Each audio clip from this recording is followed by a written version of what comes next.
প্রিয় গণতান্ত্রিক আমি জনগণের কাছে খুব সুখকর নয়, কারণ স্বাধীন বাংলাদেশের জনগণ এখন নিজ দেশেই পরাধীন।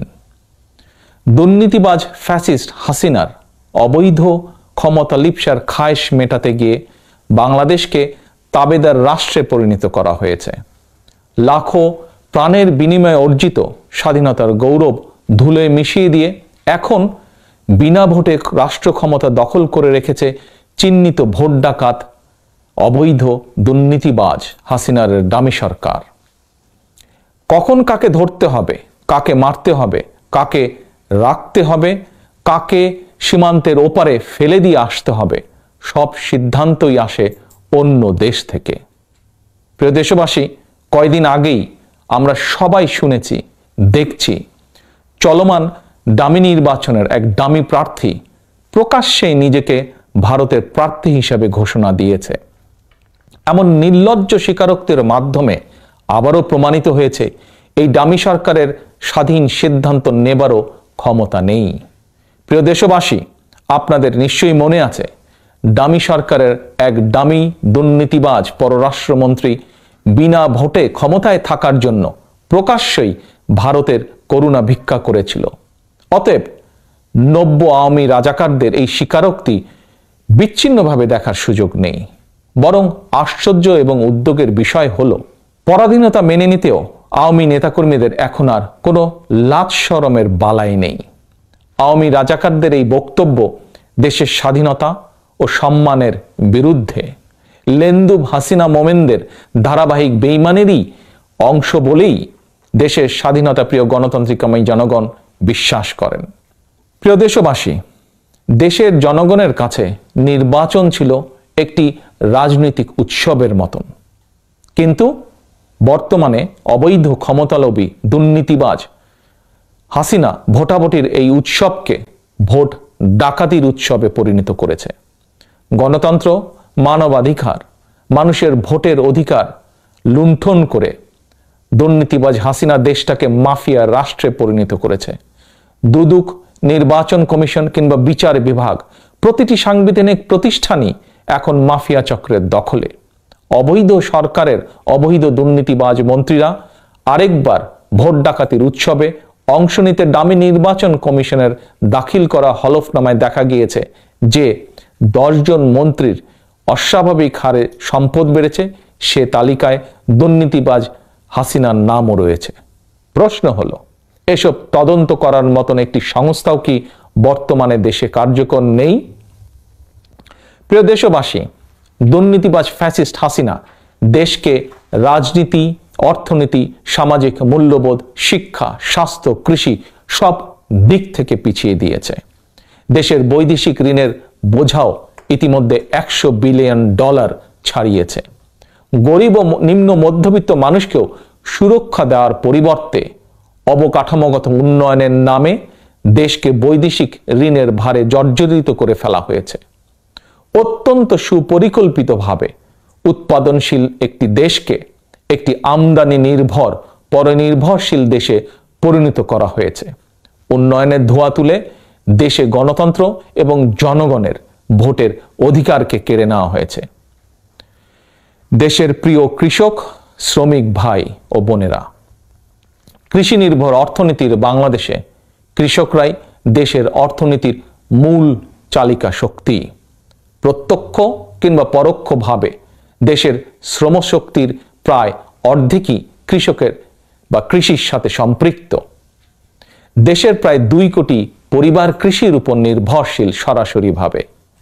তবে গত 15 বছরে কি দেশে কৃষি এবং কৃষকের কাঙ্ক্ষিত উন্নতি হয়েছে? কৃষি প্রযুক্তির কি কাঙ্ক্ষিত আধুনিকায়ন হয়েছে? আমি দেশের কোটি কোটি কৃষক ভাইদের দৃষ্টি আকর্ষণ করে বলতে চাই, মাথার ঘাম পায়ে ফেলে আপনারা ফসল উৎপাদন করেন, কিন্তু আপনারা কি আপনাদের উৎপাদিত পণ্যের ন্যায্য দাম পেয়েছেন বা পাচ্ছেন কি? চলতি বছর মৌসুমের শুরুতেই আপনারা নিজেদের উৎপাদিত প্রতি কেজি আলু 10 থেকে 12 টাকায় বিক্রি করতে বাধ্য হয়েছিলেন, অথচ মাত্র কয়েক মাসের মাথায় এখন আপনাদেরকে কেন প্রতি কেজি আলু 60 থেকে 70 টাকায় কিনতে হচ্ছে। গত 15 বছর ধরে উন্নয়নের নানা গল্প শোনানো হয়েছে, অথচ আপনাদের উৎপাদিত পণ্য কেন 15 বছরেও যথাযথ সংরক্ষণের ব্যবস্থা করা হয়নি? কেন সেরকম অবকাঠামো গড়ে তোলা হয়নি গত 15 বছরে? আলু, কাঁচামরিচ, পেঁয়াজের মতন দেশে উৎপাদিত নিত্য প্রয়োজনীয় ভোগ্য পণ্য কেন এখনো বিদেশ থেকে আমদানি করতে হচ্ছে? তাহলে উন্নয়নটা কিসের বা কাদের হলো?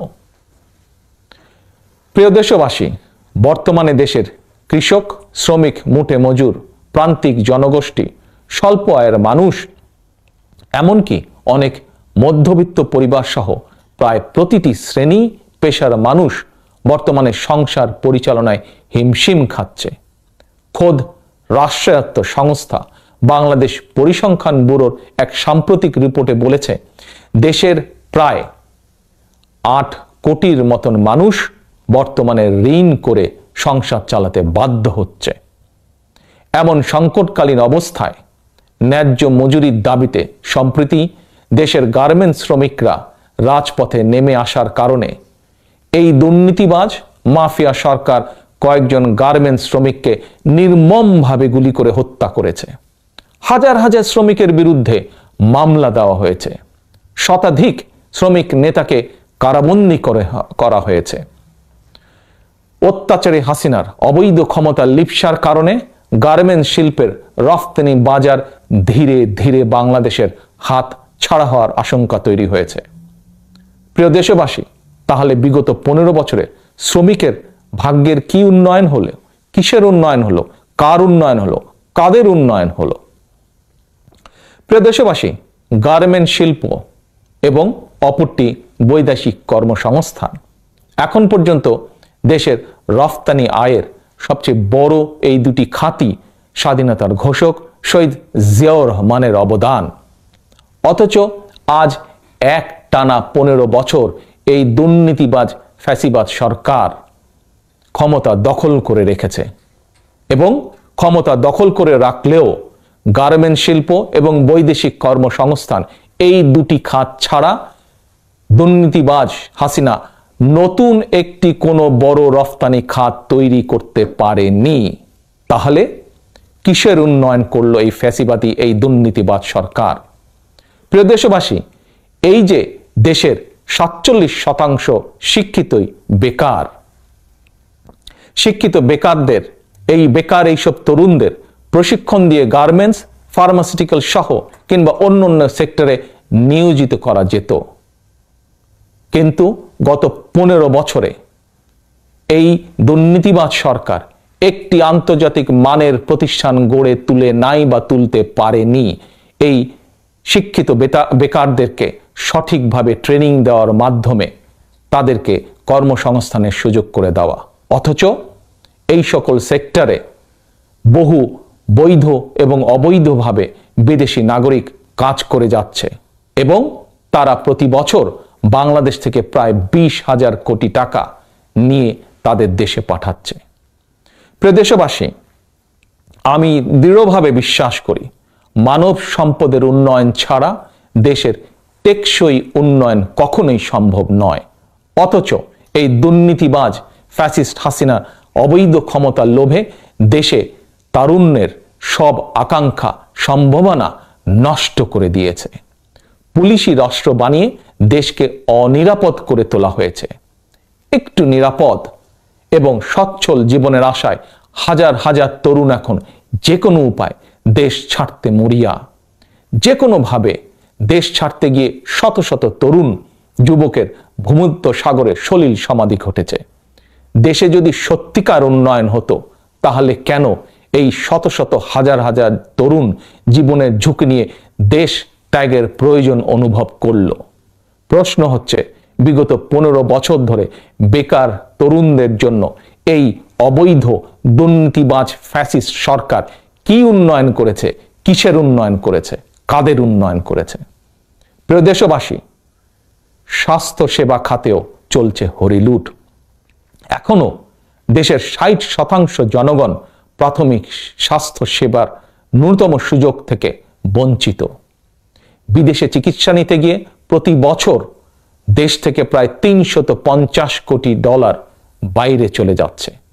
তাহলে 15 বছরে দেশের স্বাস্থ্য খাতে কিসের উন্নয়ন হলো, কাদের উন্নয়ন হলো, কার উন্নয়ন হলো? প্রিয় দেশবাসী, শুধু উন্নয়ন হয়েছে দুর্নীতিবাজ শেখ হাসিনা, তার পরিবার, তার আত্মীয় স্বজন এবং তার দলের আওয়ামী লুটেরা চক্রের। এই লুটেরা চক্র গত 1 যুগ থেকে দেশ থেকে প্রায় 11 লক্ষ কোটি টাকারও বেশি পাচার করে দিয়েছে। কয়েকদিন আগে টিআইবি একটি তথ্য প্রকাশ করেছে। তাদের দেওয়া তথ্য অনুযায়ী শুধুমাত্র ব্যাংকিং সেক্টর থেকে 93,000 কোটি টাকা লুটপাট করা হয়েছে।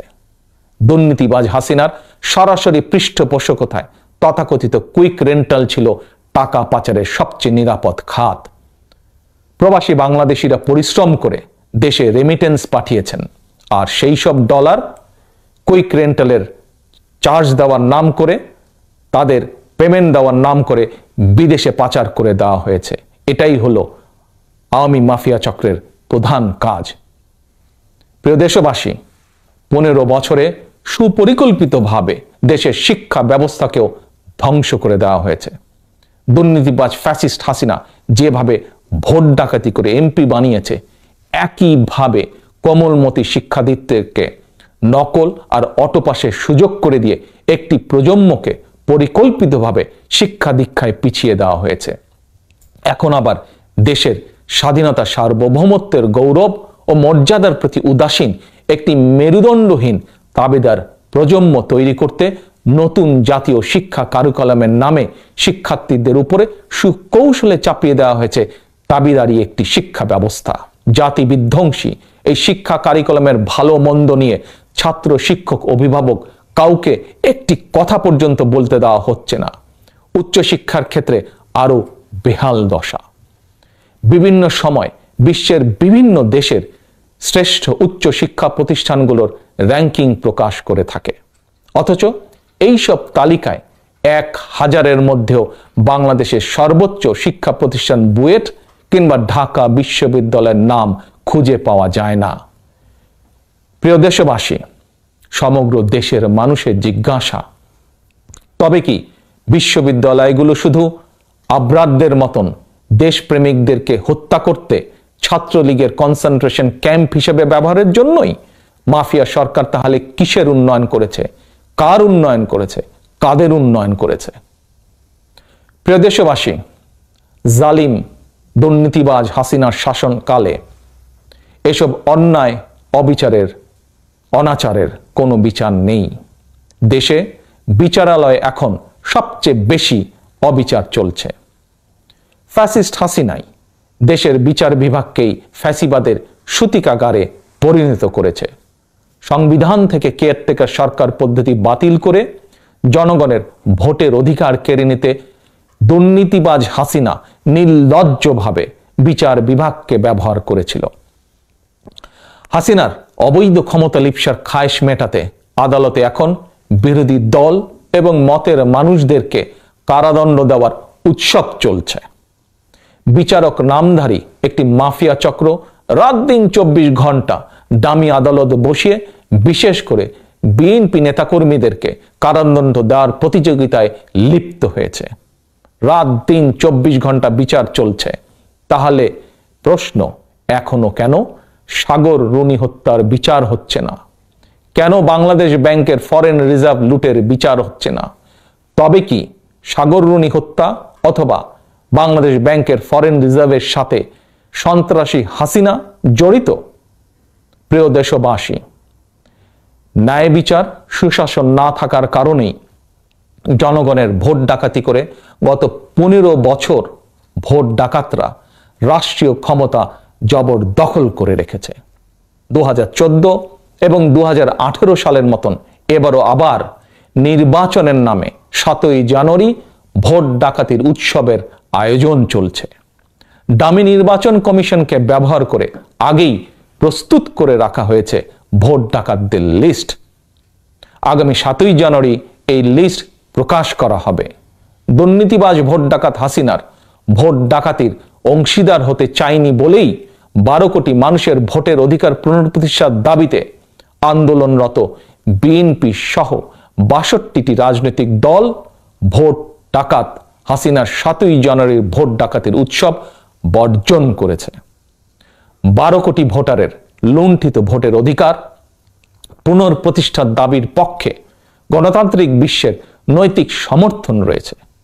তবে প্রিয় দেশবাসী, এটি ভুলে গেলে চলবে না, আপনার, আমার, আমাদের সবার ভোটের অধিকার প্রতিষ্ঠার দাবি আদায়ের লক্ষ্যে ভোট ডাকাতির উৎসব বর্জন কর্মসূচি যে কোনো মূল্যে আমাদেরকেই সফল করতে হবে। কেউ আমাদের দাবি আদায় করে দিয়ে যাবে না। এ দাবি আমাদের, এ দাবি এদেশের জনগণের, এ দাবি এদেশের জনগণকে সাথে নিয়ে আমরাই ইনশাল্লাহ আদায় করব। প্রিয় দেশবাসী, ভোট বর্জনের ডাকে ভীত হয়ে চিহ্নিত ভোট ডাকাত হাসিনা এবার 7ই জানুয়ারি দামি নির্বাচনে ভোট কেন্দ্রে যেতে বাধ্য করতে বিভিন্ন রাষ্ট্রীয় ভাতা কার্ডধারী মানুষকে হুমকি ধামকি দেওয়া শুরু করেছে। আমরা স্পষ্ট করে বলতে চাই, ভাতা বন্ধ করার ভয় দেখিয়ে ভাতা কার্ডধারী অসহায় মানুষকে ভোট কেন্দ্রে যেতে বাধ্য করা অবশ্যই একটি আইনগত অপরাধ। যারা রাষ্ট্রীয় ভাতা পাচ্ছেন, আমি তাদের দৃষ্টি আকর্ষণ করে বলতে চাই, আপনারা রাষ্ট্রের পক্ষ থেকে রাষ্ট্রীয় ভাতা পাচ্ছেন, কোনো ব্যক্তি, পরিবার কিংবা কোনো দলের পক্ষ থেকে নয়। অতএব ভাতা কার্ডের বিনিময়ে আপনারা ভোট কেন্দ্রে যেতে বাধ্য নন। ভোট কেন্দ্রে যাওয়া না যাওয়া আপনার সম্পূর্ণ গণতান্ত্রিক অধিকার। সুতরাং মাফিয়া চক্রের হুমকি ধামকি সাহসের সঙ্গে মোকাবেলা করার চেষ্টা করুন। সম্ভব না হলে যে বা যারা আপনাকে ভোট কেন্দ্রে যেতে বাধ্য করছে তাদের নাম সংরক্ষণ করে রাখুন। আমি মাফিয়া চক্রকে হুঁশিয়ার করে দিয়ে বলতে চাই, ভাতা কার্ড জব্দ করে কিংবা ভাতা না দেওয়ার হুমকি দিয়ে গরিব মানুষকে ভোট কেন্দ্রে যেতে বাধ্য করার মতন অগণতান্ত্রিক প্রক্রিয়ার সঙ্গে যারা জড়িত, ইনশাল্লাহ ভবিষ্যৎ গণতান্ত্রিক সরকার অবশ্যই তাদের বিরুদ্ধে আইনগত ব্যবস্থা গ্রহণ করবে। প্রিয় দেশবাসী, বারবার বিনা ভোটে ক্ষমতায় থাকতে গিয়ে এই জুলুমবাজ, দুর্নীতিবাজ ফ্যাসিস্ট হাসিনা দেশে বর্তমানে যে সংকট সৃষ্টি করেছে, এটি শুধু বিএনপির বা কোনো একক রাজনৈতিক দলের সংকট নয়, এটি দেশের প্রতিটি গণতান্ত্রিকামী মানুষের সংকট। যারা সক্রিয় রাজনীতি করছেন কিংবা আপনি বা আপনারা যারা সক্রিয় রাজনীতি করছেন না, আপনারা, আমরা কেউই এই সংকট থেকে কিন্তু মুক্ত নই। এই সংকট থেকে মুক্তি পেতে হলে জনগণের ভোটে, জনগণের কাছে জবাবদিহিতামূলক সরকার প্রতিষ্ঠার কোনোই বিকল্প নেই। জনগণের কাছে বর্তমান অবৈধ সরকারের কোনো জবাবদিহিতা করতে হচ্ছে না বলেই ফ্যাসিস্ট হাসিনা, দুর্নীতিবাজ হাসিনা যা ইচ্ছে তাই করছে। সুতরাং সরকারকে জনগণের কাছে জবাবদিহি করতে বাধ্য করতে হলে সবার আগে দেশের 12 কোটি ভোটারের লুণ্ঠিত ভোটের অধিকার পুনঃপ্রতিষ্ঠিত করতে হবে। 12 কোটি ভোটারের লুণ্ঠিত ভোটের অধিকার পুনঃপ্রতিষ্ঠা করা না গেলে কখনোই জনগণের কাছে জবাবদিহিমূলক সরকার প্রতিষ্ঠা করা যাবে না। গণতান্ত্রিকামী প্রিয় দেশবাসী, আপনার, আপনার পরিবারের সদস্যদের, আমাদের সকলের লুণ্ঠিত ভোটের অধিকার পুনঃপ্রতিষ্ঠার চলমান আন্দোলনের অংশ হিসাবে দুর্নীতিবাজ ফ্যাসিস্ট হাসিনা মাফিয়া সরকারকে সহযোগিতা না করার জন্য বিএনপি সহ গণতন্ত্রের পক্ষের শক্তির পক্ষ থেকে অসহযোগ কর্মসূচি ঘোষণা করা হয়েছে। 12 কোটি ভোটারের অধিকার পুনঃপ্রতিষ্ঠিত না হওয়া পর্যন্ত আন্দোলনের কর্মসূচি ইনশাল্লাহ অব্যাহত থাকবে। যাদের সাহস এবং সামর্থ্য রয়েছে, আপনার, আপনাদের লুণ্ঠিত ভোটের অধিকার পুনঃপ্রতিষ্ঠিত না হওয়া পর্যন্ত চলমান এই আন্দোলনে